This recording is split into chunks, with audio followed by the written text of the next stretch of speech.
বিদেশ আইসা আপনার অবৈধ হন কার জন্য?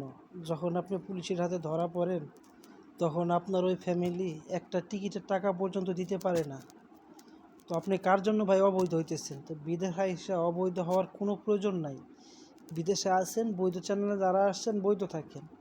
আপনি যখন অবৈধ হবেন, কোনো এক সময় কাজ করতে করতে আপনি পুলিশের হাতে ধরা পড়লেন, আপনার 2 মাস 3 মাস যতদিন আপনার জেল হইলো, জেল খাটার পরে আপনার একটা টিকিট লাগবে। টিকিটের টাকাটা দিতে পরিবার যখন অসম্মতি জানায়, তখন দুনিয়ার ভিতরে কী মনে হয় জানেন?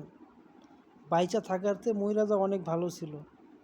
সারা বছর যাদের জন্য কষ্ট করে এত টাকা পাঠাইলেন, আপনি অবৈধ হয়ে যখন ধরা পড়লেন পুলিশের কাছে জেল খাটার পরে, শুধুমাত্র আপনার টিকিটের জন্য 15 থেকে 20 হাজার টাকা লাগবে, এই টাকাটা ফ্যামিলি দিতে চায় না। সেই ফ্যামিলির জন্য আজকে আপনি অবৈধ হন? বুঝান।